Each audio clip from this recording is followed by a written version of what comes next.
Abi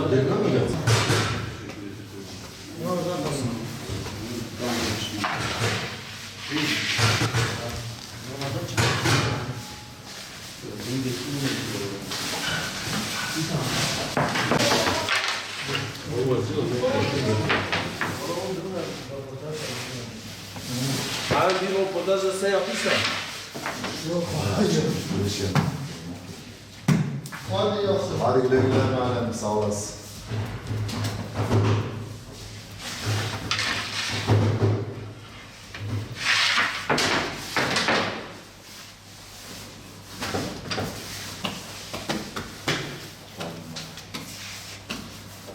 Tamam, tabii devam ediyorum.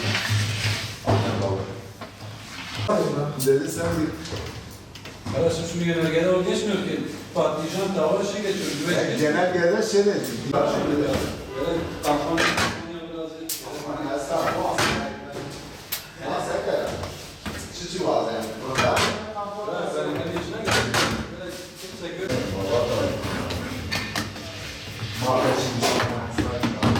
Cuma mağazasına beraber.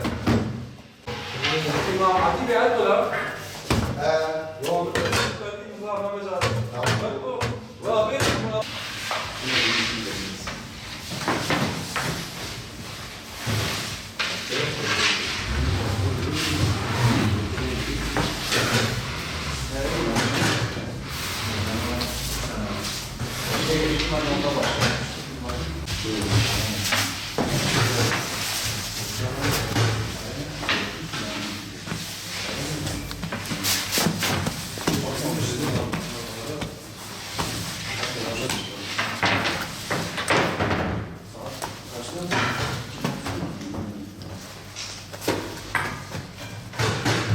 Hocam sizi iyi yansın.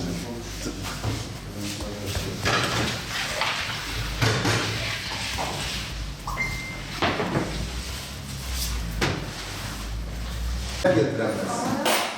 Yanlış şey ne yasak? He?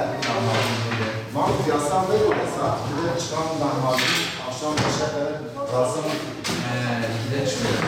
Orası da yasak değildir be. Valla bu akşam bunu fırıncı da böyle. Biz iftardan sonra bırakmışız. Yani Bu Allah akşam da kabul etsinler. Demiş kalsın iftardan sonra. Hava olmazsa içeride sengileri ekmek tatlıya da burada zaman kısıtlı ya, dayanıyor, ekmeğimiz de istememiz var. Bir de o ekmek kalayım, düşün 4-5 saat tezgahda kalayım. Aynen öyle. Yapacak bir şey yok ya. Hacı baba. Hacı baba bir tepsi al. Tepsi al.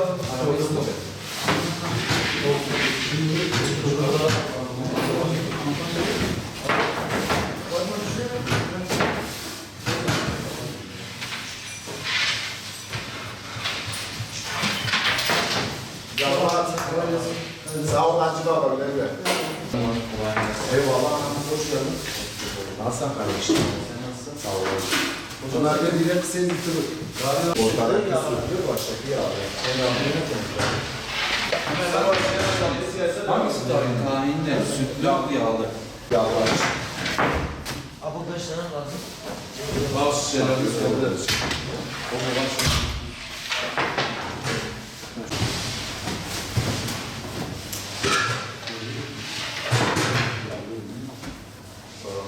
Şanlıurfa Siverek'te ikamet ediyorum. Fırıncıyım. Yaklaşık 20 yıl falan oldu. 20. yılımıza girdik. Özellikle Ramazan ayında biraz daha yoğun oluyoruz. Öğlen fırına gelip hamurlarımızı ayarlıyoruz. Hamurlarımızı yoğuruyoruz. Akşam işine, iftara hazırlık yapıyoruz. Ondan sonra sahur hazırlığı yapıyoruz. Sahur için akşam biraz iftardan hemen sonra teravih saatinde fırına geliyoruz. Sahur için hazırlıklarımızı yapıyoruz. Yazın tabii kış aylarına göre biraz daha sıcak, fırının sıcaklığıyla birleşince biraz daha zor oluyor. Ama kurban olduğum Allah da yardım ediyor. Biz de alıştık da diyebiliriz. Tutuyoruz elhamdülillah, çok şükür. Rabbim yardım da ediyor. Rabbimin yardımıyla orucumuzu tutuyoruz. Fırıncıların ekmek satışı konusunda etkilediğini düşünmüyorum. Ama hani geçmiş Ramazanlara göre bizim de içimizde bir burukluk var. Yani Ramazan'ın eski havası, eğlencesi kalmadı. O yüzden inşallah bu ilk ve son Ramazan olur. Bir dahaki Ramazan'da tekrar eski Ramazanların havasında geçer inşallah. Rabbim bir an önce bu hastalığı bertaraf eder inşallah. Siverek ekmeğinin özelliği siverek suyuyla yapılmasıdır. En büyük özelliği odur. Onu diyebiliriz. Meşe odunumuz vardır. Meşe odunuyla yapılır. Onun yanında tahinli ekmek, sütlü ekmek, yağlı ekmek, bir de normal siverek ekmeği yapıyoruz. Bu saydığım ekmekler sadece Ramazan ayına özel. Hani Ramazan havasına katsın diye bu ekmek çeşitlerini üretiyoruz. Valla zorlanıyoruz ama hani elimizden geldiğince de yetkililerin verdiği talimatları yerine getirmeye çalışıyoruz. 65 yaş üstü vatandaşlarımıza, müşterilerimize ekmeklerini biz götürüyoruz. Öyle. Sokağa çıkma yasakları biraz sıkıntılı ama. Yani genelde memnun kalıyorlar. Hepsi memnun kalıyor çünkü farklı bir lezzet. Hepsi ayrı ayrı tatlara sahip.